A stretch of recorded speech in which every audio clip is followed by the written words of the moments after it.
Hi hello नमस्ते. मी उज्ज्वला पवार या YouTube चॅनलवर तुमचं अगदी मनापासून स्वागत आहे. तर पाहू शकता इथे मी शेंगदाणे पाण्यात भिजवून घेतले आहेत. तर आज मी तुम्हाला वल्ल शेंगदाण्याचं बेसन कसं बनवायचं ते दाखवणार आहे.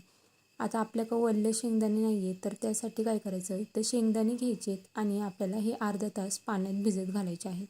तर हे शेंगदाणे इथे मी अर्धा तास पाण्यात भिजवून घेतले आहेत. आता चॅनलवर नवीन असाल तर प्लीज एक लाईक एक सबस्क्राईब नक्कीच करा. नवीन यूट्यूबरसाठी तुमचं एक लाईक एक सबस्क्राईब खरंच खूप लाख मोलाचं असतं.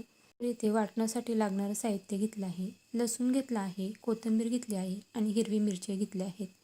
मिरच्या इथे मी 8 ते 9 मिरच्या घेतल्या आहेत. मिरच्या तुम्ही तुमच्या आवडीनुसार कमी जास्त करू शकता, पण शक्यतो शेंगदाण्याच्या बेसनासाठी मिरच्या थोड्या जास्तच घ्यायच्या, कारण की ते तिखटच छान लागतं. आता हे आपण छान असं बारीक वाटून घेतलं आहे. तर पाहू शकता इथे पाणीचा वापर न करता मी हे बारीक वाटून घेतलं आहे. आता त्यानंतर याच्यातच आपल्याला हे शेंगदाणे पाणी घालून बारीक वाटून घ्यायचं आहे. सगळ्यात अगोदर आपल्याला मिरच्या ते वाटून घ्यायचं, जेणेकरून ते व्यवस्थित वाटले जातात आणि मग नंतर शेंगदाणे आपल्याला बारीक वाटून घ्यायचं आहे. तर पाहू शकता इथे या पद्धतीने आपल्याला हे वाटून घ्यायचं आहे. पाणी टाकून मी हे बारीक वाटून घेतलं आहे. आता इथे गॅसवरती कढई ठेवली आहे. कढई गरम झाली की त्यामध्ये आपल्याला एक पळी तेल घालायचं आहे. तेल गरम झालं की यामध्ये आपल्याला मोहरी घालायची आहे. तर इथे छोटा एक चमचा इथे मोहरी घेतली आहे. मोहरी तडतडली की यामध्ये आपल्याला जिरे घालायचे आहे.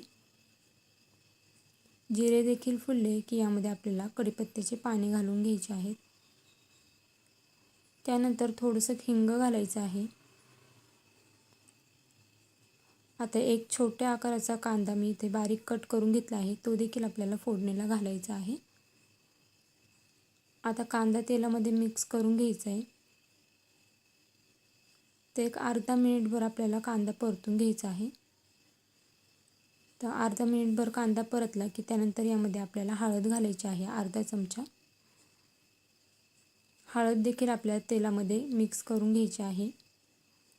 त्यानंतर जे आपण शेंगदाणे आणि हिरवी मिरची जे वाटून घेतलं होतं ते यामध्ये घालून घ्यायचं आहे.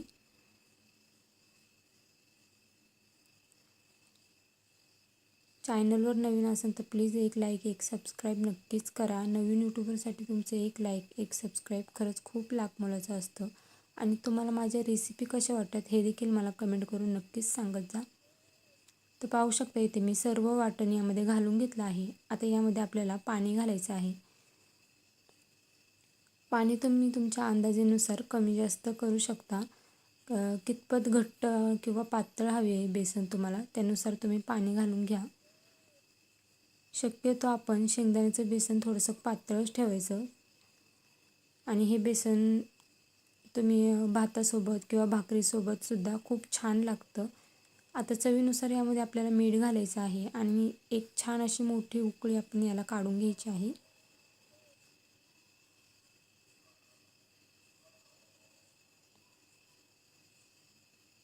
तर फार वेळसुद्धा लागत नाही, झटपट होतं हे बेसन. नक्की ट्राय करा. तर पाहू शकता इथे छान अशी बेसनाला आपल्या उकळी आली आहे. खूप जास्त घट्ट देखील नाही आणि खूप जास्त पातळ देखील हे बेसन मी केलं नाही आहे. आता आपण गॅस बंद करूया. तर कशी वाटली तुम्हाला माझी आजची ही बेसनाची रेसिपी हे मला कमेंट करून नक्कीच सांगा. चॅनलवर नवीन असेल तर प्लीज एक लाईक एक सबस्क्राईब नक्कीच करा. भेटूया उद्या एक अशाच नवीन रेसिपीसोबत. तोपर्यंत सर्वांनी काळजी घ्या.